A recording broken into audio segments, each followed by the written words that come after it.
trisht se çprisja.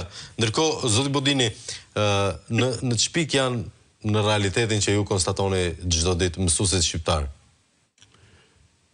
E lëm për një moment anketën. Unë ju citova që parë 2.9% të GDP-s për arsimin. Si përkthehet kjo në përditshmërinë e një mësuesi? Kjo përkthehet që nga këtu të marrësh rrugën për Kukës dhe të thua që unë e bëj me 5 litra naftë. Me 2.9%, ku vendet e rajonit e kanë kaluar 3.5% dhe vendet standardet e OECD-s, të Bashkimit Evropian, janë 5 deri 7%. Kjo dëshmon për ato që ti nuk mund të nxjerrësh dhe nuk mund të jesh më i lumtur se sa i lumtur kur ti në buxhetin e shtetit ke 2.9% të asaj për arsimin. Dhe kjo është pika e parë e asaj, pagesa. Pika e dytë është trajnimet.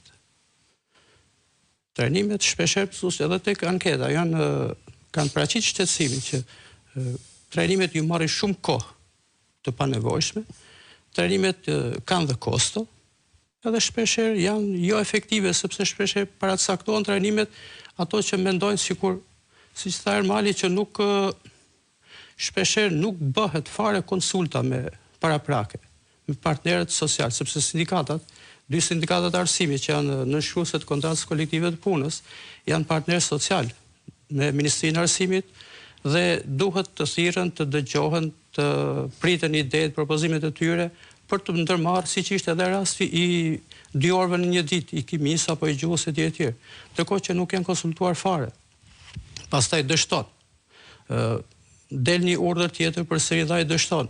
E kështu me radhë, sepse kur bëhen gjëra të pa konsultuara, të pa transparencë, atëherë të del që dështimi dihet që do dalë se s'ka nga të shkojë. Është i garantuar.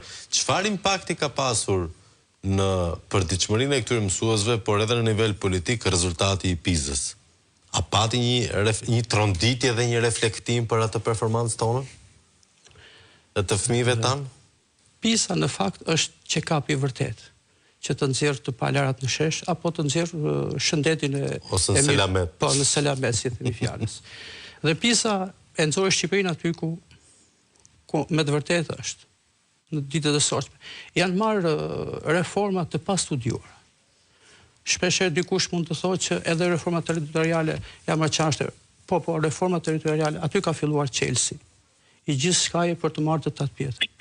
Ndarja në rajone e Shqipërisë në 2019 që u vendos organizimi i arsimit parauniversitar në 4 drejtori rajonale dhe një drejtori të përgjithshme, ku një rajon ishte nga Kalaja Dodës, Gjenë Rogozhin, e kishte qendrën në Durrës, që i shkonte për 7 shpresë së famshme të filmit që po më detironi me prefekturën Durrës të Qazimulletit, ishte diçka krete pastudjuar, sepse realiteti i Tiranës, realiteti i Durrësit nuk mund të përshtatet me disa rrethet e vogla ku dita ditës po ikin frikshëm dhe po mbyllen shkolla, po mbyllen klasat.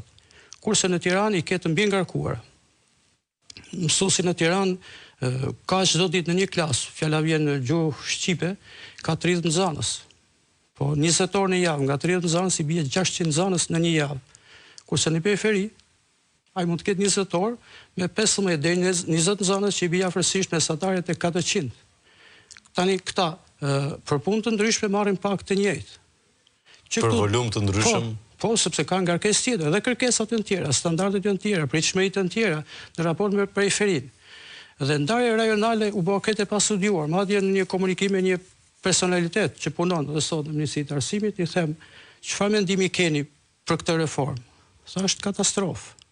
Po pse s'guxon dikush që të thotë diçka? E kujt ja mban?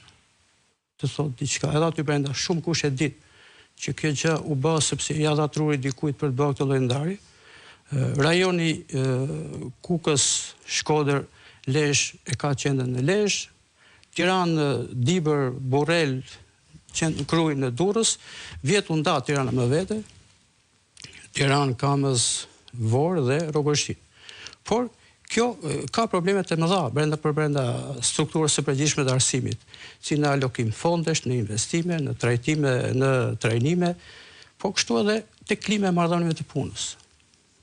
Ne, si aktor, si partner social, do të kishim bërë shumë më mirë këtë lloj shërbimi që e bëri QSHA-ja në lidhje me anketën e Talisit, me një garanci shumë më të madhe, me burimet njerëzore të besueshme, po edhe përgjigjet më serioze.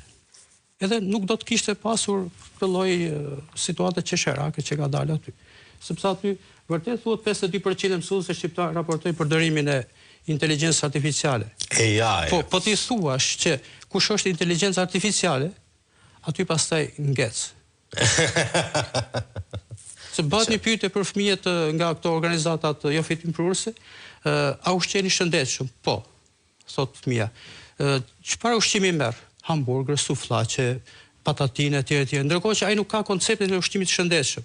Edhe këtu, këtë inteligjencë artificiale, po ti thua çfarë është, si aksesosh, çfarë kërkon, aty del diçka tjetër.